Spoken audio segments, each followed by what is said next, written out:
हामीले सबै बेसिक कन्सेप्टहरु बुझिसकेको थियौं। अब हामी टु बी कन्टिन्युड मतलब जहाँ छोडेको थियौं त्यहीँदेखि कन्टिन्यू गरौँ है। न्युमेरिकलहरु चाहिँ राम्रोसँग गर्नुपर्छ।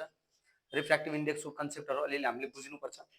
अब जहाँबाट हामीले स्टप गरेको छौं त्यहीबाट अलिकति रिजनिङ क्वेशनहरु पढ्ने कोसिस गरौँ।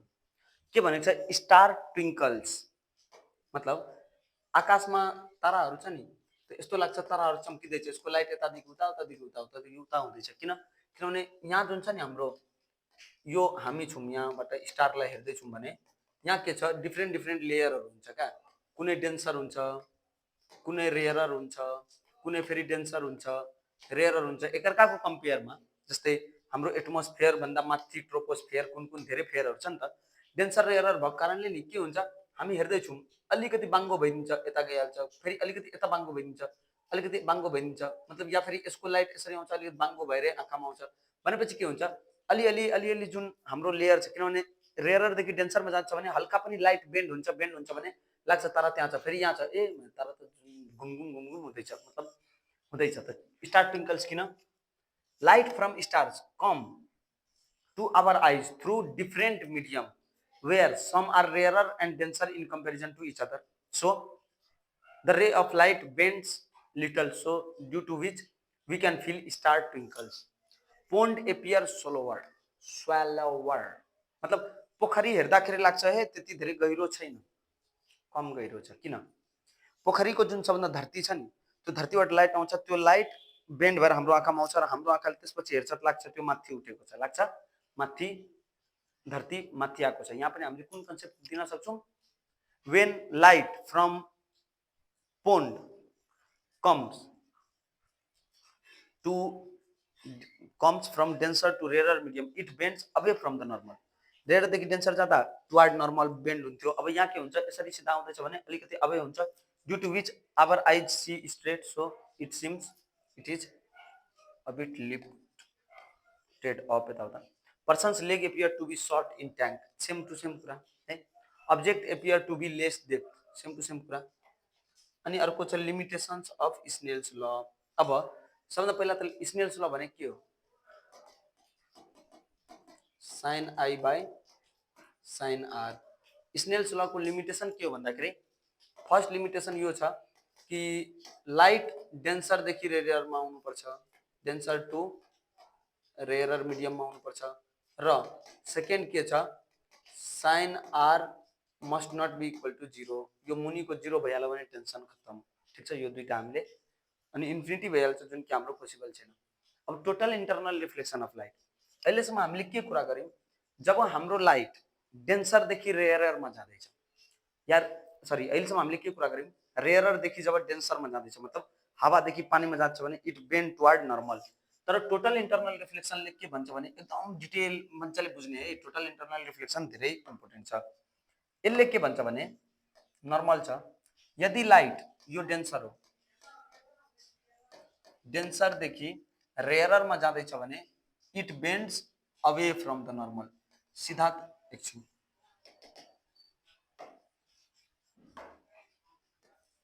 यसरी जाँदैछ भने यसले नर्मल भन्दा अलिकति अवे हुन्छ, सिधा त यसरी जानुपर्ने हो तर अलिकति नर्मल भन्दा अवे हुन्छ।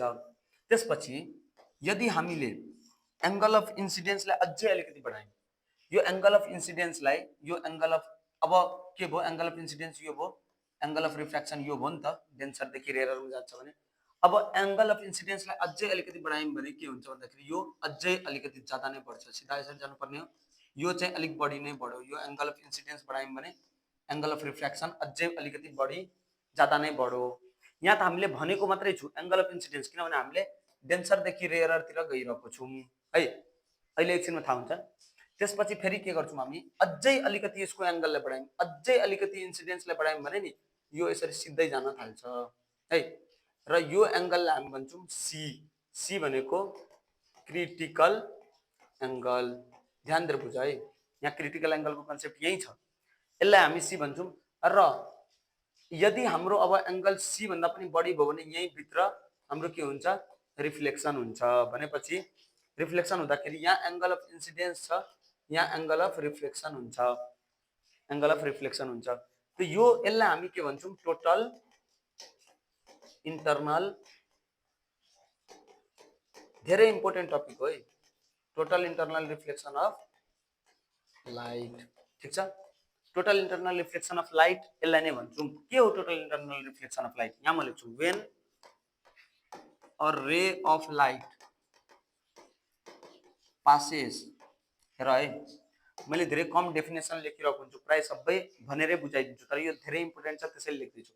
वेन अ रे of light passes through yeah from है, from denser medium to rarer medium and when its angle of incidence in denser medium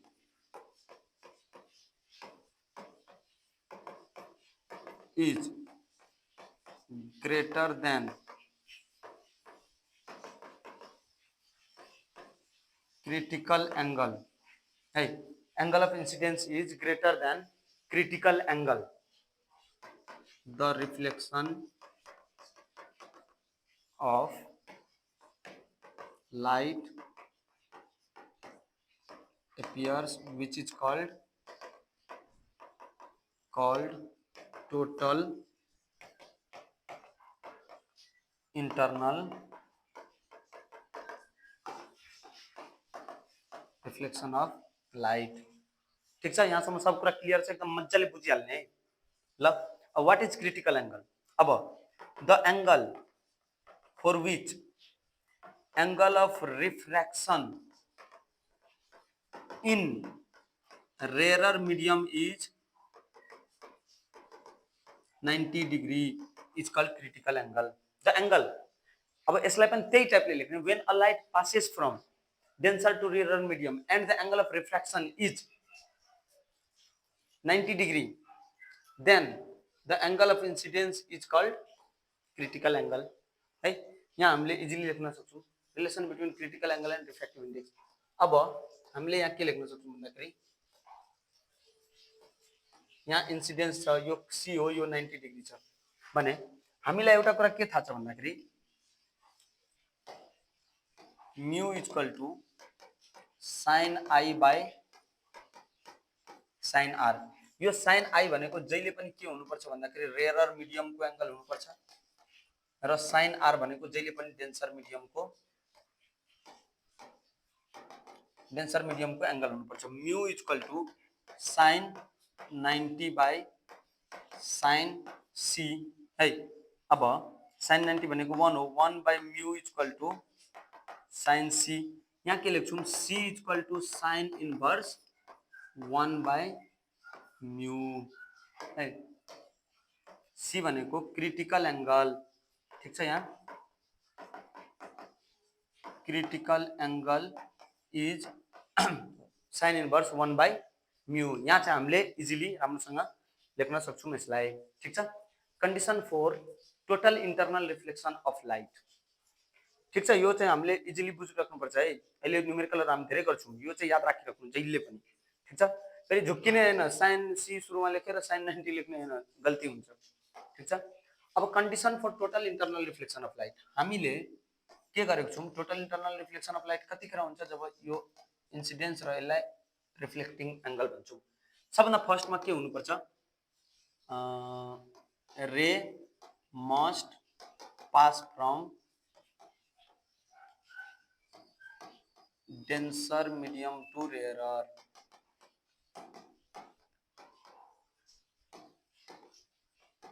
ray must pass from denser medium to rarer medium। अनि त्यसपछि छ angle of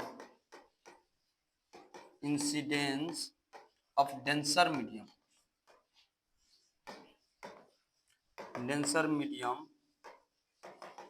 must be greater than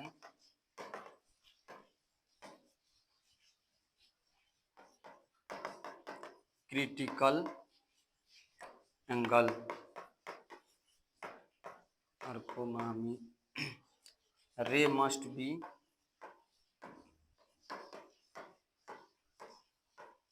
monochromatic. यो third number नलेख्दा पनि हुन्छ, या ray must be monochromatic, रे चाहिँ monochromatic हुनुपर्ने हुन्छ। ठिक छ, यो चाहिँ हाम्रो condition for total internal reflection of light हो। ठिक छ, अब न्युमेरिकल गर्नुभन्दा अगाडि हामी के गर्छौँ, यहाँ फेरिदेखि सबै कुरा बुझ्ने कोसिस गर्छौँ। अहिलेसम्म हामीले जति पनि पढेको छौँ त्यति मध्ये सबभन्दा इम्पोर्टेन्ट म फेरिदेखि भनिदिँदैछु, what is refraction of light सोध्छ, अनि त्यसपछि रेयर मिडियम योहरू सोध्दैन त्यति, अनि रिफ्र्याक्टिभ इन्डेक्सको सब फर्मुला है, सब फर्मुला, अनि सबसँग रिलेटेड हामीले के गरेको छौँ, रिफ्र्याक्टिभ इन्डेक्स अनि किन लिफ्ट हुन्छ यो त्यो पनि बुझाइदिएको छु, रिफ्र्याक्टिभ इन्डेक्सको सब फर्मुला, अनि सबैसँग रिलेटेड एउटा एउटा न्युमेरिकल पनि गराइदिएको छु र रिजनिङ क्वेसन पनि धेरैपल्ट सोध्छ है। अनि त्यसपछि सबभन्दा इम्पोर्टेन्ट भनेको what is total internal reflection of light, critical angle, यो वाला पनि पोर्सन धेरै नै मतलब धेरै धेरै धेरै इम्पोर्टेन्ट छ। सो यो पोर्सनलाई पनि हामीले स्किप गर्नु भएन। सबै कुरा मैले जे भनेको छु एउटा एउटा एक एक, यदि मैले भिडियो बनाइरहेको छु हावा तालमा 10वटा भिडियो बनाउनु भन्दा ठ्याक्कै यति मात्रै बनाउँछु जहाँबाट सब कन्सेप्ट क्लियर हुन्छ, सबै क्वेसनहरू बन्न सक्छ। सो कुनै पनि सेकेन्ड, कुनै पनि मिनेट, कुनै पनि ड्युरेसन 2 मिनट यतिकै स्किप गरिदियो भने, झन् एउटा भिडियो स्किप गऱ्यो भने त कति धेरै लस हुन्छ। 2 मिनट पनि स्किप नगर्ने, किनभने एउटा पनि यदि मैले भिडियो बनाएको छु भने त्यसमा धेरै टपिकहरू कभर हुन्छ र त्यहाँ धेरै कन्सेप्टहरू कभर गर्नको लागि नै धेरै भिडियोहरू मतलब भिडियोहरू बनाइरहेको छु। सो र सबैजनाले पे पनि गर्नुभएको छ, so you have to do it nicely है। अनि condition for total internal reflection, total internal रिफ्लेक्सनसँग रिलेटेड चाहे जति पनि जे छ है त्यो सबै हामीले के गर्न सक्छौँ भन्दाखेरि गर्न सक्छौँ। फिजिक्समा स्टुडेन्टहरूलाई सबभन्दा गाह्रो लाग्ने भनेको न्युमेरिकल हो, जबकि फिजिक्सको न्युमेरिकल सबभन्दा इजी छ।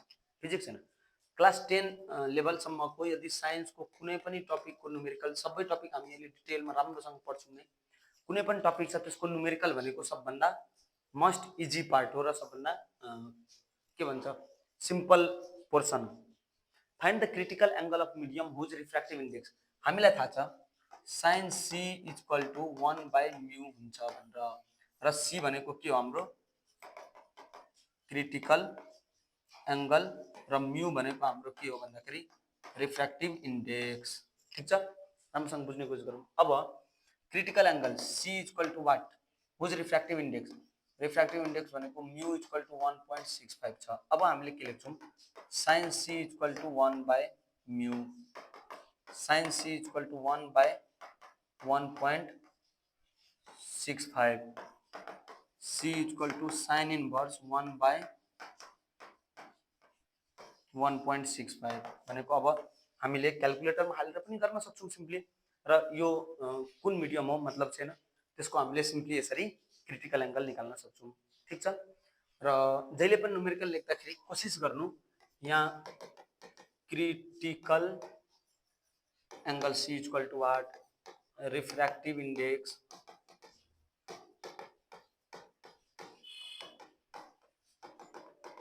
मिडियम म्यू है, यसरी चाहिँ हामीले सबको निकाल्न सक्छौँ। देयरफोर क्रिटिकल एङ्गल, लास्टमा देयरफोर क्रिटिकल एङ्गल इज यति।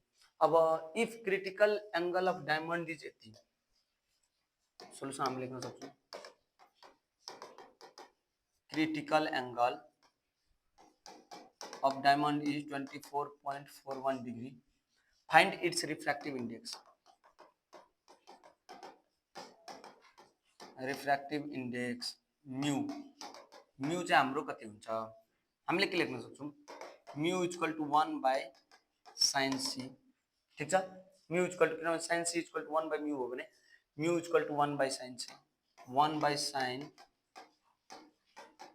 24.41 भनेको 1 कति कति हुन्छ, जसलाई हामी लेख्न सक्छौँ 2.4 कि कति कति, यस्तै केही क्यालकुलेटरमा गर्न सकिन्छ।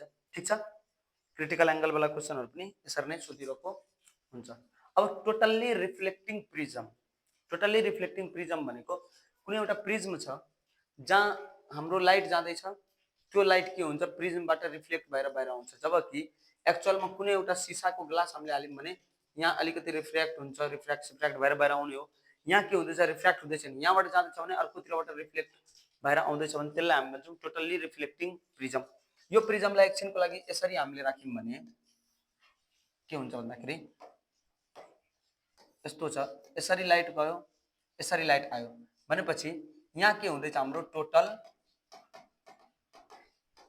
Internal reflection. यसको मतलब के हो भन्दाखेरि नि रे आयो रिफ्लेक्ट भएर गयो, रिफ्र्याक्सन हुन सक्छ तर रे रिफ्लेक्ट भएर गइरहेको छ, यसलाई हामी भन्छौँ total internal reflection of a light. अब मिराज, मिराज भनेको के हो भन्दाखेरि अप्टिकल इल्युजन।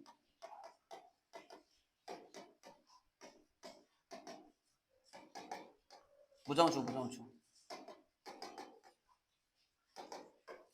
अप्टिकल इल्युजन लाइटले गर्दाखेरि जुन हाम्रो दिमागमा इल्युजन हुन्छ या फेरि यस्तो गलतफहमी हुन्छ त्यसलाई हामी मिराज भन्छौँ। कहिलेकाहीँ बाटोमा जाँदाखेरि यदि हाइवे छ, एकदम कालो हाइवे छ भने हामीले अगाडि हेर्दा लाग्छ पानी पानी छ जस्तो लाग्छ, त्यसैलाई मिराज भनिन्छ। अब के हुँदैछ भन्दाखेरि जस्तै यो हाम्रो बाटो हो, हामी यहाँ बसमा छौँ, बसभित्र यहाँबाट हेर्छौँ नि, हेर्दाखेरि हाम्रो के हुन्छ भन्दाखेरि सपोज यहाँ एउटा रुख छ भने या बसहरू छ भने अब के हुन्छ, यो बस इन्टरनल रिफ्लेक्सन हुँदा हुँदा हुँदा हुँदा यहाँसम्म आइहाल्छ अनि यसरी फेरि हाम्रोतिर जान्छ क्या, यो यसको लाइट यसरी बेन्ड भएर जान्छ, लाइट के हुन्छ बेन्ड भएर जान्छ। तर हाम्रो आँखाले कहिले पनि बेन्ड हेर्दैन, हाम्रो आँखाले लाइट हेर्छ र हाम्रो आँखाले यहाँ हेर्छ यसको इमेज, यही रुखको इमेज यहाँ हेर्छ, बसको इमेज यहाँ हेरिहाल्छ। मतलब यहाँ के हुँदैछ, लाइट त यसरी आउनुपर्ने हो नि खासमा, अनि हाम्रो आँखाले पनि यसरी हेर्छ नि त।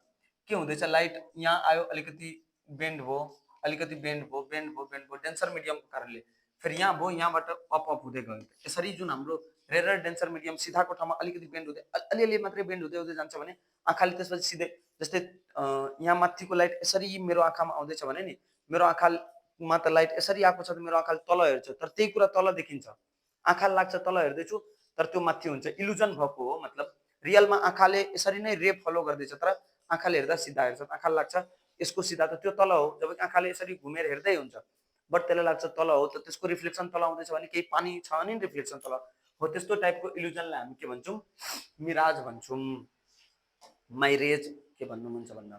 अब अप्टिकल फाइबर हामीलाई थाहा छ इन्टरनल रिफ्लेक्सन हुन्छ र टोटल इन्टरनल रिफ्लेक्सनको सबभन्दा ठुलो खुबी के हो भन्दाखेरि याद राखिहाल्नु, टोटल इन्टरनल रिफ्लेक्सनको सबभन्दा ठुलो खुबी के हो भने अल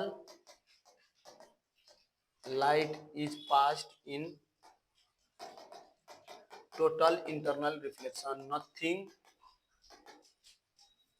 is lost भनौं या फिर और no lights are wasted। यदि टोटल इन्टरनल रिफ्लेक्सन हुँदैछ भने त्यहाँ अलिकति पनि केही वेस्ट हुँदैन, अलिकति पनि लाइट वेस्ट हुँदैन, यो कुरा चाहिँ हामीले याद राखिराख्नुपर्छ।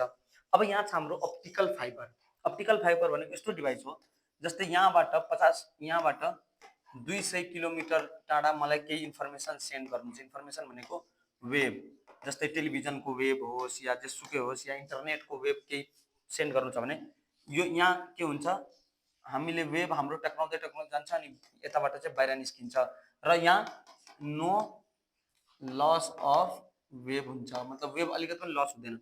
र यसको भित्र के हुन्छ भन्दाखेरि ग्लास हुन्छ, यस्तो ग्लास जसको रिफ्र्याक्टिभ इन्डेक्स अलिकति रिफ्र्याक्टिभ इन्डेक्स के भनौँ अलिकति हाई हुन्छ र क्रिटिकल एङ्गल अलिकति क्रिटिकल एङ्गल के हुन्छ भन्दाखेरि लो हुन्छ, जसको क्रिटिकल एङ्गल जति लो हो त्यति धेरै त्यसमा रिफ्लेक्सन हुन्छ। र हामीले डायमन्ड हेरेको छौँ, डायमन्डमा पनि के हुन्छ, डायमन्डको क्रिटिकल एङ्गल हुन्छ 24 डिग्री मात्रै र रिफ्र्याक्टिभ इन्डेक्स हुन्छ 2.4 को अराउन्ड 41 कति कति। यसको मतलब के हो, 24 डिग्रीमै 24 डिग्रीभन्दा अलिकति पनि धेरै एङ्गल बनाऊ भने डायमन्डभित्र के हुन्छ, इन्टरनल रिफ्लेक्सन हुन्छ। र त्यस्तै डायमन्डभन्दा अलिकति बढी, अब डायमन्ड त्यति महँगो पनि होइन, त्योभन्दा अलिक बढी जस्तै 30-35हरूतिर क्रिटिकल एङ्गल भएको ग्लास युज गर्छौँ त के हुन्छ, यहाँबाट लाइट जान्छ, लाइटको एङ्गल अलिक यदि 30 भन्दा धेरै हल्का पनि धेरै भयो भने रिफ्र्याक्सन हुन्छ, त्योभन्दा कम भयो भने रिफ्र्याक्सन हुन खोज्छ, रिफ्र्याक्सन भएर फेरि तलै आउने हो, तल सल आएर यताउता भएर त्यहाँ मल्टिपल लेयर लाइटको हुन्छ र लाइटहरू हाम्रो के हुन्छ त्यसरी ट्राभल गर्छ। लाइट भनेको त्यही लाइटको फर्ममा वेब ट्राभल भइरहेको हुन्छ, यो चाहिँ हामीले याद राख्नुपर्ने हुन्छ। अब अप्टिकल फाइबरको बारेमा हामी अलिकति बुझ्छौँ है। अप्टिकल फाइबर भनेको त्यो डिभाइस हो जसले के गर्छ, हाम्रो डाटा सेन्ड गर्न मद्दत गर्छ एउटा ठाउँदेखि अर्को ठाउँसम्म। अब फिगरहरू फेरि जुम हुँदैन कि रिस उठ्ने जस्तो है, डाइरेक्टै जुम गरिदिउँ, को त्यति धेरै ओलझोल गर्छ होइन। ल अप्टिकल फाइबर कस्तो हुन्छ भन्दाखेरि यहाँ हामी बुझ्न सक्छौँ। सबभन्दा पहिला ठुलो ग्लास हुन्छ, सबलाई धरती मुनि हाल्छ है, पाइप धरतीबाटै रोडको भित्रबाट। अनि यहाँ एउटा ठुलो मोटो पाइप हुन्छ ताकि त्यो माथिबाट ढलाइसलाइ हुन्छ नफुटोस्। त्यसपछि अर्को पाइप हुन्छ अनि त्यसपछि यो क्याडलिङ हुन्छ। क्याडलिङ भनेको एकदम मोटो लेयर, भनेको एकदम हेभी लेयर हुन्छ। त्यसपछि अब यहाँ भनेको हाम्रो फाइबर जसमा टाँसिन्छ त्यो कुरा हुन्छ है। त्यसपछि हाम्रो फाइबर हुन्छ। यो फाइबर छ। अब फाइबरमा के हुन्छ, लाइटहरू यसरी टोटल इन्टरनल रिफ्लेक्सन हुँदै हुँदै हुँदै हुँदै अगाडि बढ्दै जान्छ। यो अप्टिकल फाइबर हो, हामीले यसलाई हेर्न सक्छौँ इजिली। ठिक छ। अब अप्टिकल फाइबरको एप्लिकेसनहरू के छ, मतलब अप्टिकल फाइबर हामीलाई कहाँ काम लाग्न सक्छ। सबभन्दा फर्स्टमा अप्टिकल फाइबरले हामीलाई सब फिल्डमा जस्तै काम गर्छ, जस्तै टेलिकम्युनिकेसन फिल्ड, ब्रोडकास्टहरू हुन्छ, सिडी टिभी। यस्तो हामी छाता लगाउँछौँ नि, मतलब डिस होम, त्यो डिसमा जुन वेभ आउँछ त अप्टिकल फाइबर यसरी निकालेर खोलिदिन्छ, त्यसको वेभहरू आएर छरिन्छ, चारैतिर वेभ हुन्छ। त्यतिमध्ये जहाँ छाताले क्याच गर्छ त्यहाँबाट हाम्रो टिभीमा वेबबाट आउने हो। इन स्पेस एप्लिकेसन, जब स्पेसमा हामीले केही कुरा पठाइरहेको हुन्छौँ भने त्यो अप्टिकल फाइबर यहाँदेखि त्यहाँसम्म कुनै अफिससम्म जान्छ, अफिसबाट यसरी ब्रोडकास्ट हुन्छ, मतलब त्यहाँबाट वेभहरू त्यसको छरिन्छ र स्पेसमा के हुँदैछ त्यो थाहा हुन्छ। ब्रोडब्यान्ड एप्लिकेसन भयो। कम्प्युटर एप्लिकेसन भनेको ल्यान व्यान, हामीले डिफ्रेन्ट इथरनेटहरू जुन लगाउँछौँ डाइरेक्ट कम्प्युटरमा, त त्यो पनि हाम्रो यहीबाट आइरहेको हुन्छ। अनि माइनिङ एप्लिकेसन, माइनिङ भनेको अब जस्तै हामीले कोइलाहरू खन्दैछौँ, धेरै नै मुनितिर गइसकेको छौँ, मुभीहरू पनि हेरेर हुन्छौँ। त्यो के हुन्छ, फाइबर लिएर जान्छ यसरी, अनि त्यहाँबाट लाइट जब छ भने लाइट पनि हाम्रो पास हुन्छ त्यहाँ। मिलिट्री एप्लिकेसन, धेरै ठाउँमा अब वकिटकीहरू काम गर्दैन भने।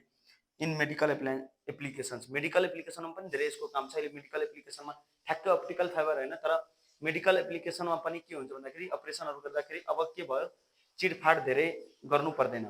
सानो हामीले पाइप घुसायौँ भने त्यो पाइपलाई फाइबरको थ्रु त्यहाँभित्र लाइट दिएर, फाइबरको थ्रु लाइट दिएर पाइपबाट पनि के पथरीहरू यताउता स्टोनहरू केही छ भने त्यस्तो कुराहरू हामी सिम्पली हेर्न सक्छौँ है।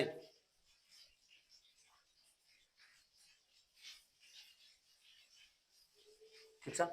अब हामीले अर्को पार्ट, लास्ट पार्टमा अप्टिकल फाइबर को त अहिले हाम्रो सक्यो। अब लास्ट पार्टमा ल्याप्रोस्कोपीहरू यताउता अनि टोटल इन्टरनल रिफ्लेक्सनले के गर्छ, अनि डिस्पर्सन अफ लाइट पनि धेरै नै इम्पोर्टेन्ट छ। अनि रेनबोहरू कसरी फर्म हुन्छ त्योहरू सब हामीले वेबमा पढ्छौँ। र हामीले गर्दाखेरि सबै न्युमेरिकलहरू, फर्मुलाहरू र कन्सेप्चुअल क्वेसनहरू पनि भनिरहेको हुन्छौँ। एक एक मिनट इम्पोर्टेन्ट छ भनेर मैले अघि पनि भनेको थिएँ। सो सबैजनाले गर्दाखेरि अलिकति डिटेलमा बुझ्ने कोसिस गर्दा नै बेस्ट हुन्छ। र तपाईँहरूलाई राम्रो लाग्छ भने तपाईँहरूले आफ्नो साथीहरूलाई नि सेयर गर्नु, जति हुनसक्छ सेयर गर्नु, साथीहरूलाई नि भन्नुहोस् है। तबसम्मको लागि फेरि हामी भेट्छौँ अर्को भिडियोमा। तबसम्मको लागि धन्यवाद।